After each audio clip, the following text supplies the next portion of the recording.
అందరికీ welcome back to our channel. చాలా రోజుల తర్వాత అయితే వ్లాగ్ చేస్తున్నాను. ఇది ఈ రోజు వచ్చేసి సండే వ్లాగ్ అనమాట. నేను రెగ్యులర్గా కూడా ముందు రోజు నైటే ఏమన్నా గిన్నెల కన్నారంటే ఉంటే వాష్ చేసి పక్కన పెట్టించుకుంటాను. నెక్స్ట్ డే మార్నింగ్ కొంచెం ఈజీ అవుతుంది వర్క్ అని చెప్పి, తొందరగా అయిపోతుందిగా ఫాస్ట్గా అన్నట్లు.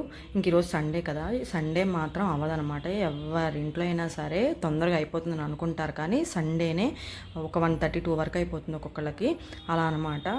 ఆ రోజు ఎక్కువగా క్లీనింగ్ సెక్షన్ కానీ, వంటలు, నాన్ వెజ్ ప్రిపరేషన్స్ ఇలాంటివన్నీ ఉంటాయి. సో ఇంకా అందుకని పని అయితే అవ్వదు. ఇంకా నేను రెగ్యులర్గా మార్నింగ్ టైం లేచిన వెంటనే ముందు బ్రష్ చేసేసి బయట అదంతా చిమ్మేసి ముగ్గు పెట్టి లోపలికి వచ్చేసి ఇంకా టీ అవలా పెట్టుకుంటాను అనమాట. ముందైతే టీ తాగాల్సిందే. ఇంక ఇక్కడైతే టీ అయిపోయింది. బ్రేక్ఫాస్ట్లో చట్నీ అయితే ప్రిపేర్ చేస్తున్నాను. ఇంక ఇలా ముందు రోజు నైట్ అయితే మిల్లెట్స్ దోశ కోసం పిండి వేశాను.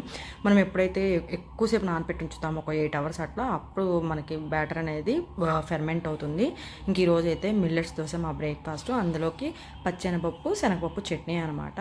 చాలా బాగుంటుంది. కొంచెం అల్లం కూడా వేసుకోండి, కొంచెం అంటే కొంచెమే, సూపర్ టేస్ట్ ఉంటుంది. ఇంక ఇప్పుడు ఇదైతే మిక్సీ పట్టేస్తున్నాను. ఈ ముందు ఈ బ్రేక్ఫాస్ట్ అయిపోతే మనకు కొంచెం పని అయిపోయినట్టే అనమాట. కొంచెం ఓపిక వస్తుంది, చేసుకుంటాము పని. కానీ బద్ధకం వస్తుంది సండే మాత్రం, ఎందుకో తెలీదు. మామూలుగా వర్కింగ్ డేస్లో అయితే మాత్రం అలాంటిది ఏమి ఉండదు, తొందరగా పని అయిపోవాలన్నట్టు కూర్చోకుండా చేసుకుంటూ ఉంటాము. కానీ సండే మాత్రం అలా ఉండదన్నమాట. అందరు ఇంట్లో ఉంటారు కాబట్టి ముచ్చట్లు ఆడుకుంటా కానీ, ఏదన్నా వర్క్ కూర్చొని ముచ్చట్లు ఆడుతా టీవీ చూస్తాను, ఎట్లానో టైం గడిచిపోయిద్ది అనమాట టిఫిన్ చేసిన తర్వాత. ఇంక ఇక్కడ నేనైతే టిఫిన్ వేస్తున్నాను. నార్మల్గా అయితే దోశ పిండి వేసేదాన్ని ఇది వరకు. నార్మల్గా ఈ మిల్లెట్స్ దోశ ఈ మధ్య నుంచి స్టార్ట్ చేశాను అనమాట. నార్మల్ దోశ అయితే 2 days, ఏ దోశ పిండి అయినా ఇడ్లీ పిండి అయినా నేను 2 days వరకే ఉంచుతాను. ఇప్పుడు దోశ అయితే ఫస్ట్ డే దోశ వేస్తాను, నెక్స్ట్ డే గుంత పొంగనాల్లాగా వేస్తాను అనమాట. రెగ్యులర్గా దోశ తినాలి అంటే అంత ఇష్టంగా ఉండదు, ఎందుకంటే కొంచెం పులుపు స్మెల్, తేపులు అవన్నీ వస్తూ ఉంటాయి, వాటర్ అవుతూ ఉంటాయి, అలా అనిపిస్తుంది నాకు. అందుకని 2 days అంతే, ఎక్కువ పిండి కూడా నేను వేసి ఉంచాను. ఇంక ఇలా టిఫిన్ అంతా వేసిన తర్వాత ఇంకా మిగిలిన పిండి ఉంటుంది కదా, అది ప్లాస్టిక్ బాక్స్లో పెట్టేసి ఫ్రిడ్జ్లో పెట్టేసుకోవడమే. దోశ అంటే మాత్రం కంపల్సరీ ఆనియన్స్, క్యారెట్, కొత్తిమీర లాంటివన్నీ ఉండాల్సిందే. ఇంక ఉల్లిపాయలు ఉన్నాయి, ఉల్లిపాయలు ఒకటే వేసేసాను. ఇంకా చట్నీ, ఇంకా ఇక్కడ గట్టి చట్నీ చేశాను అనమాట ఈరోజు. ఇంకా టిఫిన్ చేసేసి ఇంకా ఏమన్నా టీ కానీ ఏమన్నా, సండే కాబట్టి మేము కాఫీ తాగుతాము, సెకండ్ టైము కాఫీ పెడతానమాట. చాలా బాగుంటుంది ఇలా మిల్లెట్స్ దోశ, ఇట్లా కాఫీ ఇదంతా కూడా బ్రేక్ఫాస్ట్ బాగుంటుంది అనమాట. కొంచెం ఓపిక చేసుకుని మనం ఇంట్లోనే చేసుకోవచ్చు. ఒక్కొక్కసారి ఏంటంటే ఒంట్లో బాగుండకపోవడం కానీ ఇంకే ఇలాంటివన్నీ వస్తాయి కదా, అలాంటి టైంలో బయట తింటే ఓకే. ఇంక ఈరోజైతే ఇదనమాట మా బ్రేక్ఫాస్ట్. ఇంకా లంచ్లో కూడా మళ్ళీ ప్రిపేర్ చేయాలి కదా, చాలాసేపు కూర్చున్నానులేండి, వెంటనే స్టార్ట్ చేయట్లేదు, వీడియో కదా ఇట్లా పోస్ట్ చేస్తాను అనమాట.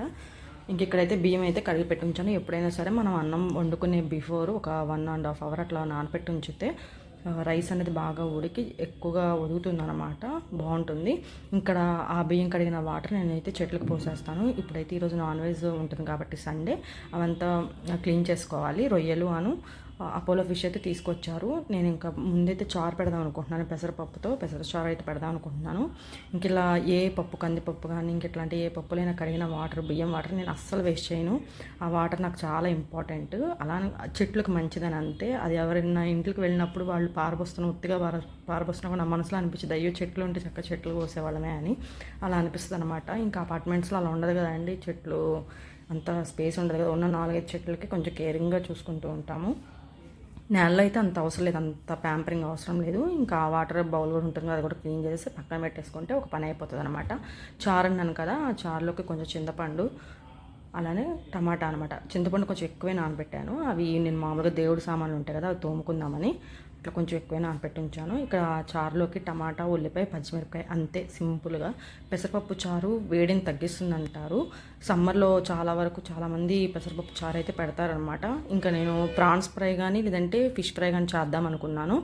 ఇంకా ఫిష్ ఫ్రై అయితే చేస్తున్నాను, చారులోకి బాగుంటుందని, తొందరగా అయిపోతుంది అన్నట్టుగా. కానీ అంత టైం ఏం కాదు, చాలా టైం పట్టింది, తక్కువ టైంలో అయితే ఏం అవ్వలేదు. ఇక్కడైతే పెసరపప్పులోకి టమాటాలు ఒక 2 పచ్చిమిరపకాయలు, అలానే కొంచెం పసుపు వేసి మనం ఇంకా పొయ్యి మీద పెట్టేసేయడమే. పచ్చిమిరపకాయలు అనేవి కొంచెం మీ కారానికి తగినట్లు వేసుకోండి. పెసరపప్పు కొంచెం చప్పగా ఉంటుంది, మనకి నార్మల్గా కందిపప్పులాగా అనిపించింది అనమాట. ఇంక ఇక్కడైతే ఒక దాని మీద ఏమో పప్పు పెట్టేసాను, ఇంకొక దాని మీద రైస్ పెట్టేసాను. ఇప్పుడైతే ప్రాన్స్ క్లీన్ చేయాలి. మనకి చిన్న ప్రాన్సే చాలా టేస్టీగా ఉంటుంది, కర్రీ కూడా ఎక్కువగా వస్తుంది. కానీ ఇదే చాలా టైం ప్రాసెస్ అనమాట. అంటే ఒక 1 hour పట్టింది నాకు దగ్గరగా. ఇక్కడ మనకి బ్లాక్ ఒక దారంలాగా ఉంది కదా, అది మొత్తం తీసేసుకోవాలి. అసలు అది ఉంచుకోకూడదు. చాలా అంటే అంత మంచిది కాదనమాట. దానికే మనకి టైం పట్టిద్ది. పెద్ద రొయ్యలు ఏంటంటే ఫాస్ట్గా అయిపోతాయి కానీ అంత టేస్ట్ అయితే ఉండవు. ఇంక ఇక్కడైతే నేను ఫిష్ని శుభ్రంగా కళ్ళుప్పు పసుపు వేసి క్లీన్ చేస్తున్నాను. అది వేస్తే ఏంటంటే స్మెల్ రాదనమాట. ఇంక ఇది ఒక అట్లా 3 టైమ్స్ 4 టైమ్స్ మాత్రం శుభ్రంగా కడగాలి. ఎందుకంటే నేను మొత్తం అయితే ఏం చేయట్లేదు, ఆఫ్ చేసి అట్లా తర్వాత ఎప్పుడైనా చేసుకోవచ్చు అన్నట్టుగా నేను బాక్స్లో పెట్టేస్తాను, అదే ఫ్రిడ్జ్లో పెట్టేస్తాను అనమాట. ఇంక ఇక్కడైతే ఇట్లా పసుపు కళ్ళుప్పు వేసి ఒక 3-4 టైమ్స్ అయితే క్లీన్ చేయాలి. ముందైతే కట్ చేసుకుంటున్నాను. అసలు ఇవి ఎలా వస్తాయో చెప్పండి, నాకు అసలు ఇది కట్ చేయడమే రాదు, అది కూడా నైఫ్తో. మనకి కత్తిపేట అలవాటు ఉండదు కదా. ఇక్కడైతే చిన్న నైఫ్తో చేయను. అదేంటంటే వెజిటేరియన్కి నార్మల్గా ఆకుకూరలు కానీ ఇంకా అలాంటి వాటికే. ఇట్లా నాన్ వెజిటేరియన్కి అయితే ఇట్లా పెద్ద నైఫ్ యూస్ చేస్తాను. అసలు ఆ ఫిష్ ఎలా కట్ చేస్తాను చెప్పండి, ఎంత బలవంతంగా కట్ చేశాను. ఇంక ఇక్కడైతే నేను ఫిష్ని శుభ్రంగా మ్యారినేట్ చేస్తాను అనమాట. కడిగేసాను, కట్ చేసాను అదంతా కూడా. ఇంక ఇక్కడైతే ఉప్పు పసుపు అల్లం వెల్లుల్లి పేస్ట్ బియ్యం పిండి వేసాను అనమాట. కార్న్ఫ్లోర్ అంటే కార్న్ఫ్లోర్ కూడా వేసుకోవచ్చు. ఇలా మ్యారినేట్ చేసి ఒక హాఫ్ అన్ అవర్ అలా పక్కన పెట్టి తొందరగా ఫ్రై అయిపోతాయి. మనం కార్న్ఫ్లోర్ కానీ బియ్యం పిండి కానీ వేస్తే ఆయిల్ హీట్ అయిన తర్వాత మనకు అతుక్కోకుండా వస్తుంది అనమాట. అలా స్టిక్ అవ్వకుండా అయితే వస్తాయి. ఇంకా ప్రాన్స్ కూడా అంతా మొత్తం అయితే తీస్తున్నాను అనమాట. ఇట్లా పని చేసుకుంటేనే తీస్తూ ఉన్నాను. మళ్ళీ దానికి ఒక టైము, ఈ వంటకు ఒక టైం అంటే కుదరదు టైం అనేది. ఇంక ఇక్కడైతే చింతపండు రసం కూడా కావాల్సినంత వరకు వేసేసాను. ఇంకొక పొయ్యి మనకి రైస్ కూడా పొంగొచ్చేసింది. నేను పప్పులో ఇలా ఒక్కొక్కసారి స్టవ్ మీద ఉన్నప్పుడే మెదుపుతాను మామూలుగా పైన. ఇంక ఇక్కడైతే పప్పు కూడా రెడీ అయిపోయింది. ఇంక చింతపండు రసం కూడా వేసాను కదా, కావాల్సినంత వాటర్ వేసుకోవాలి, చారు అన్నాను కాబట్టి తొందరగా చాలా ఫాస్ట్గా అయిపోతే ఇంక ఏ మసాలాలు కూడా అవసరం లేదు. ఇంకా కొంచెం కళ్ళుప్పు వేసుకున్నాను టేస్ట్ చూసి. కారం అయితే అయిపోయింది. ఇంకా తీసి మళ్ళీ ఫిల్ చేస్తున్నాను అనమాట బాటిల్. ఒక 10 డేస్ 15 డేస్ వరకు వస్తుంది. మేము కొంచెం కారం తక్కువే, 15 డేస్ వరకు వస్తుంది అనుకుంటున్నాను, చూడాలి. నాన్ వెజిటేరియన్ కొంచెం ఎక్కువగా చేసుకుంటే మాత్రం కారం అయిపోతుంది. ఇక్కడ నాకు చారు అయితే రెడీ అయిపోయినాయి. ఇంక ఇవి ఫిల్ చేసిన తర్వాత ఆ కారప్పొడి కూడా నేను ఫ్రిడ్జ్లో అయితే పెట్టేసుకుంటాను. బయట కూడా పెట్టచ్చు, కలర్ చేంజ్ అవుతుంది, కర్రీ కూడా తెల్లగా కనిపిస్తుంది అనమాట. అందుకని మేము ఫ్రిడ్జ్లో స్టోర్ చేసుకుంటాం, మరి నిల్వ ఉండాలి కదా. ఇంకా ఈ చారులోకి అయితే తాలింపు పెడుతున్నాను. ఏం లేదు, కరివేపాకు లేదు ముందు మెయిన్. ఇంకా తాలింపు గింజలు అలానే కొంచెం చిన్నెల్లిపాయ ఎండుమిరపకాయ వేసి ఇంగువ వేసేసాను. అది ఇంకా చారులో వేసేసుకోవడమే. నార్మల్గా పప్పుచారుకి అయితే నేను తాలింపు పెట్టిన తర్వాతే సాంబార్ ప్రిపేర్ చేస్తాను అనమాట. ఇక్కడైతే ఇంకా నార్మల్గా ఇంకా వీలుగా ఉందని చెప్పి వేసేసాను.